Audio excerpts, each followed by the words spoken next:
up guys, it's Amelia. Welcome back to my channel. Happy Wednesday. And today we're going to be talking about the spring semester, what's in my backpack, just helpful tips on how to survive another crazy half online, half not online semester in college.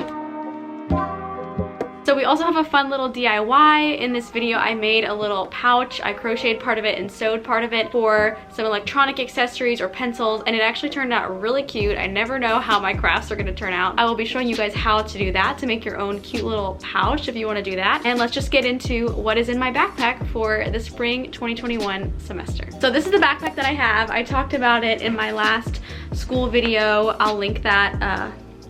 Where is it? Here? I don't know, whichever one it is. It's a Vera Bradley backpack. I got it for Christmas a couple years ago and I love it because it's that kind of canvasy material where it's waterproof and really nice and thick. The only downside is it does get a little heavy, so I try not to pile too many books and binders into it. But it has a lot of different compartments. It has like a laptop sleeve back here, and it looks like I have my opera score for Cozy in there.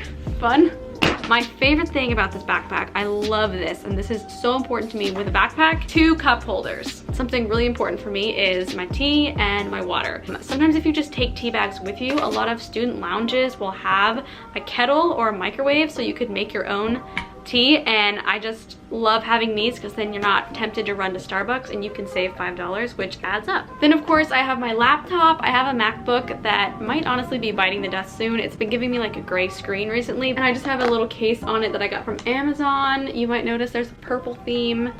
Kind of my color. Then I went out and bought some new school supplies for college because I love shopping for school supplies. Notebooks and binders and pens are just like really fun. So I went out and I grabbed 2 notebooks just from Walmart, and these were just like $2 each. I used to take notes on my laptop, and I just noticed that when I write down notes, it makes me pay way more attention. I'm less likely to get distracted by people texting me on my Mac or something like that. So I like to actually handwrite all my notes in pen, and I use colored pens because it just helps me memorize things, and it also makes it a lot easier to reference your notes when they're not all the same color. Speaking of colored pens, this is the brand of pens that I love. I have 2 of these because my future mother-in-law gave me this amazing new set for my birthday with all these crazy awesome colors. This is the one I usually use, and this is my ride or die. I love writing my notes in rainbow and just using these pens to help me differentiate my notes, but now I have some more fun colors. Then I always have one binder, and I like to put all my classwork into one binder. So how I organize my binder is I have some lavender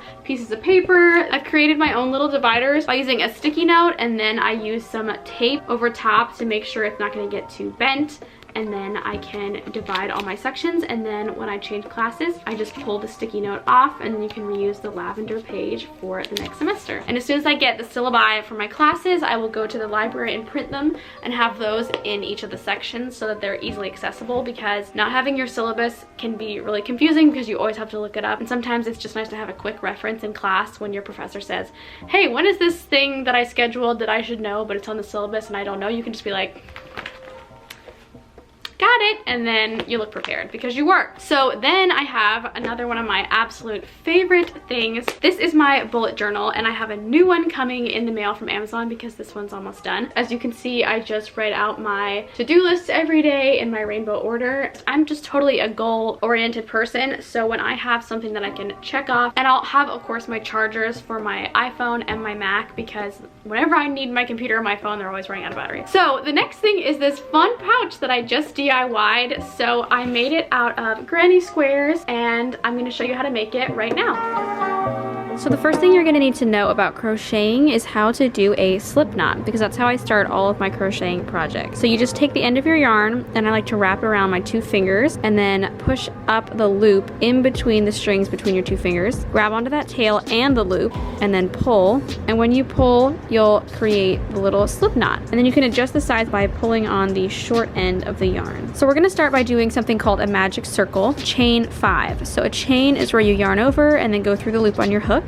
That's 1 chain. So I'm going to do 5 chains. I'm going to go back to this very first chain. I'm going to put my hook through the chain and do something called a slip stitch, which is where you yarn over and then you just pull through and that is a slip stitch. So now we have this magic circle that we can start our project on. Chain 3, and I'm just gonna chain 3 basically at the beginning of every row as I go forward, just as a way to not pinch the stitches where I'm starting. So this is gonna count as a stitch. We're gonna do 15 double crochet stitches into this magic circle, and counting this 3 chain stitch at the beginning, it's gonna be 16 stitches technically all the way around. So a double crochet stitch is where you yarn over and you go through your magic circle and then come back. You're gonna have 3 loops on your hook, yarn over again and pull through the first 2 loops, but leave these 2 on, yarn over again and go through those 2. So now we're gonna do 14 more so that we have 16 stitches all the way around. So your piece is gonna look like this, and then you're gonna find that top chain of those 3 chains that you did, go through, and you're going to slip stitch to create your ring. And now we're gonna change colors. You don't have to change colors if you don't want to. So I'm gonna just chain 1 and then cut my yarn with enough left to sew back in later. I like to take the tail on a yarn needle and go to the back and weave it through the back to cinch up the little hole in the center. So now I'm gonna do the next row with this light lavender yarn. So I'm gonna start with a slip knot on my hook, and I'm not gonna attach it right where I yarned off. I'm gonna just slip into one of the following stitches, put the slip knot on my hook, go through, and then do a quick slip stitch to attach it. So now we're gonna start off, like I said, with those 3 chains. We're gonna do something called a puff stitch. It's a really cute stitch. So yarn over,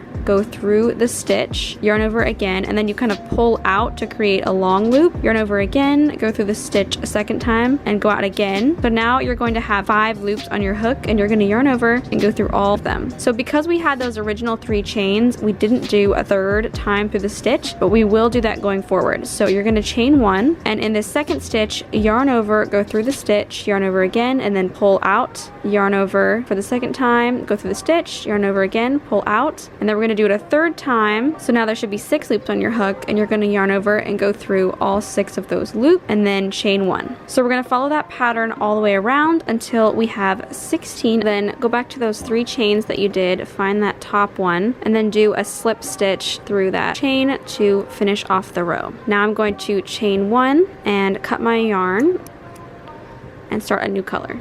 Somehow I lost this footage, but what you're going to do here is yarn over and then go through the gap between the puff stitches, yarn over again and pull through. So now you have 3 loops on your hook. You're going to yarn over and go through 2 of them, leaving 2 loops on your hook. Then yarn over and go through the gap again, yarn over. You'll have 4, go through the first 2, so you have 3. And you're going to repeat this pattern until you have 5 loops. You're going to yarn over and you're going to go through all 5, and you're going to chain 1, and that is what your stitch is going to look like. I'm not sure what the name of this stitch is. I followed Simply Daisy's tutorial for this square a while ago when I was learning how to do it, and she didn't know the name of the stitch, so I don't either. But I'm just gonna call it the big crochet because that's a pretty big stitch. So after that chain, you're gonna go into this second gap and do the same thing. So you're gonna repeat that all the way around in each one of these gaps, and so you'll have 16 at the end.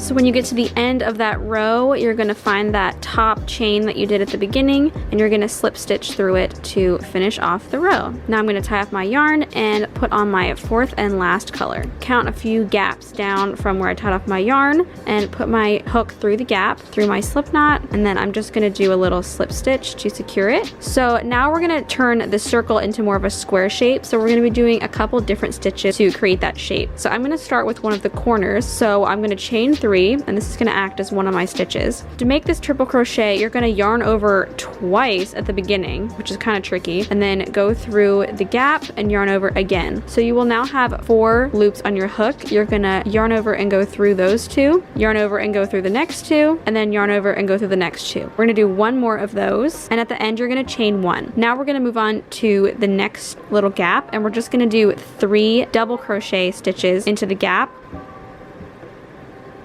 And And once you're done with those 3, chain 1. In the next gap, you're going to do 3 half double crochets. Yarn over, go through your stitch, yarn over again, and then pull through all 3 loops that are on your hook. And now we're going to reverse that pattern. 3 double crochets again in the next gap. Chain 1, 3 of the triple crochets into the corner. Chain 2, and we're going to repeat this whole pattern again. So the pattern is 3 triple crochets, chain 1, 3 double crochets, chain 1, 3 half double crochets, chain 1, 3 double crochets, chain 1, 3 triple crochets, chain 2. So the 2 chains are going to act as the corner. So we're basically just going to do another 3 triple crochets in this same gap and repeat this pattern here, here, and here. And when we get back to the corner, you're going to do what we've done in the past. You're going to find that 3rd chain that you did, and you're going to slip stitch to it, and then you will be done. So here's my finished square. I'm obsessed with this color combination. This is so pretty. So for the little pouch that I'm going to make, I want to make 3 more of these. So you're going to have 2 on each side. We're going to worry about the crocheted parts later. The inside is going to be a lining of fabric so that it will actually hold things. Scissors and a measuring tape, and I also have this 7-inch 18cm zipper. I basically have 0 experience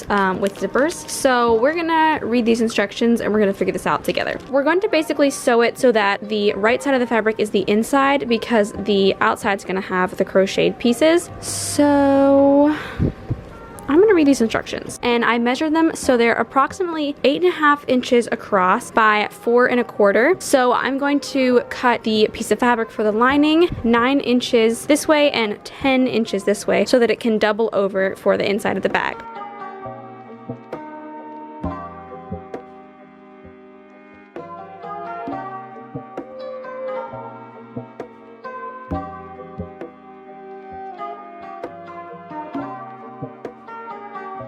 I'm gonna go ahead and cut this so that it's in 2 separate pieces so that we can have it laying flat to sew to the zipper. Okay, so now I have the 2 separate pieces. Excuse me, Taylor Swift. I'm watching the long pond sessions for the first time. She just turned on, she just wanted to get in here. Okay, so to attach the granny squares to each other, knot it to hold it. I'm gonna slip stitch the pieces together, so you go through 2 stitches, 1 of each piece, pull through, and then pull through the loop on your hook. So then using that same method, connect both of the pieces together so that you have a pouch that's like this. And go ahead and weave in all of these strings.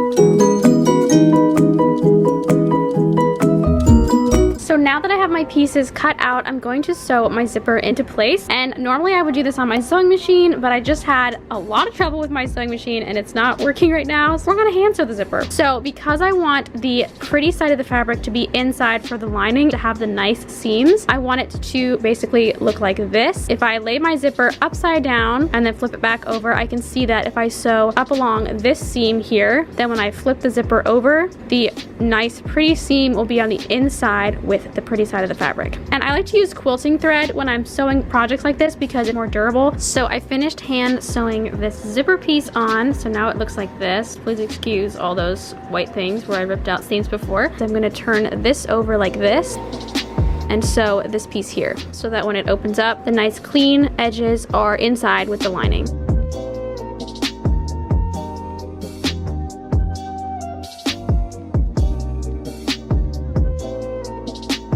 Okay, now I have both sides of the zipper sewn down. The next step is to just sew around the edges, leaving a little bit of a seam allowance. I have finally done it. Finally, I sewed around the edges. It's a nice little pouch with a pretty side, and the seams inside look super great. Wow, okay, this has been a long process. Take our crocheted part and slip the lining inside, and then we just have to make sure we line everything up correctly when we sew it.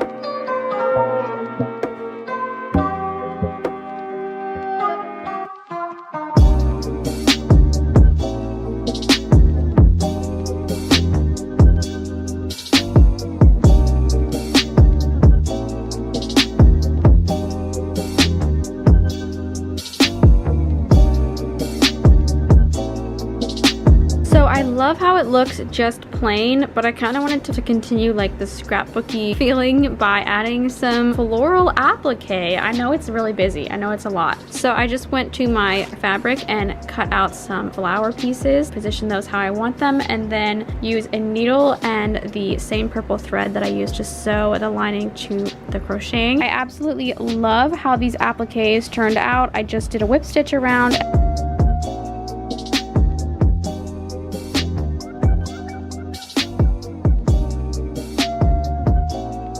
So that's a fun DIY that was very quick when I wasn't having a fight with my sewing machine. So it's really fun, and I'm obsessed with granny squares right now, and I'm planning on making a cardigan granny square tutorial, so keep your eyes out for that. I know there's a lot of those out there, but I'm going to try to just make one myself because I really want one, so I figured I might as well make a tutorial out of it while I make it. So inside of this fun little pouch, I can keep my headphones because we need to listen to music. My fiance also got me these awesome Samsung wireless headphones for Christmas, so I'll have these in my bag as well. I like to have post-it notes. I don't use them a ton, but it's just fun, and the colors make me really happy because they're just fun colors. I try to keep 90% of my textbooks online. If there's an ebook option, I always buy it. One, it's usually cheaper and you can rent the ebook. So I've paid $30 and to rent an ebook that is like normally $200 for the hardcover. So that is a great deal because most likely you're not going to need your textbook after the semester. If you do want it, then you can go find a used version that doesn't have like the internet code that you need for all these classes nowadays. That is mainly what's going to be in my backpack. Of course, I will throw some granola bars in there and little snacks and things like that because a lot of the classes are going to be from home this semester, and I actually live pretty close to campus. I don't really worry about packing full-on lunches. Okay, now that we've talked about what is in my backpack, I wanted to talk a little bit about some tips for this semester because I know, at least for me, it's really hard sometimes to get back into the school mindset after you've been on vacation, sleeping in, hanging out with your family, not worrying about deadlines. So let's talk about a few tips on how to deal with those things. So my first tip is going to be this app that my sister showed me, and it's called Planty. Basically, you can grow trees on the app, and it's a 25-minute segment, and then you can also have 5 minutes. You're growing a tree, and there's all kinds of these. I saw a bakery one as well. There's all kinds of these apps. They set the timer, and you can't touch your phone for 25 minutes. You technically can touch your phone, but if you do, you like mess up the tree that's growing. And I've even seen some of these apps where you can bet money against yourself. I'm not gonna do that because what if somebody calls you and you need to answer it? But if you really need to get into the zone for school and you're just so afraid you'll touch your phone, you could get one of those and bet money against yourself, and then if you pick up your phone, you lose the money to the app. That app does not do that. It just grows a little tree that's cute. So that has really helped me get off my phone. So I recommend that app or something like it to have a designated school area. I love sitting on the floor in front of my couch. I also sit at my dining table. Those are my two like areas where I get work done, and if I need to spread stuff out, I sit on the floor because then I can look at a ton of papers at once. And if I'm just zoned in on one project on my laptop, I'm more likely to sit on the couch or at my dining table where I can just look right at my screen. Just have a designated area where you do your school. Another thing that I'm really going to try to do this semester is stay ahead of deadlines. So you can use your bullet journal, or if you have a planner or anything like that, look ahead in all of your syllabi. I like to circle tests, circle quizzes, get ready for those things so you know when they're coming, because with this weird schedule, I feel like we'll get so distracted trying to remember if you have class online or class in person. You need to make sure you have all that stuff ready to go so that you are not confused when it happens. Another thing I like to do is put my entire schedule into my phone calendar. I haven't actually done that yet for this semester, but I'll just go to my calendar app and I'll put in all my classes, and I'll make sure I select repeat every week, and then at the end of the semester I just delete all of those things and then it's gone. But that way I can look at my phone very easily and have my school schedule ready to go. And in the description I'll write the name of the class, the number for the class, and the room and building that the class is in, especially if you're going to a new building that you're not familiar with.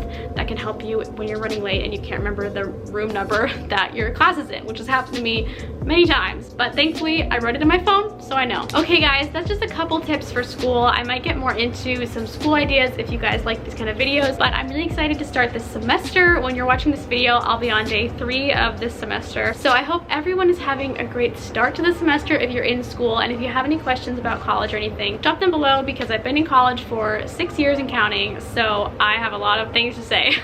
I'm really excited to go color things with my pens, and I'm really happy with how my little pouch DIY turned out. I think it turned out really cute. So thank you guys so much for watching what's in my backpack / getting ready for 2021 school semester. I hope you guys are having an amazing week, and I will see you next Wednesday for another video. Bye guys. We're gonna do it again, and I'm just gonna show you how to do it the right way, and I might delete this and I might include it at the end. Yeah, practice makes perfect, guys.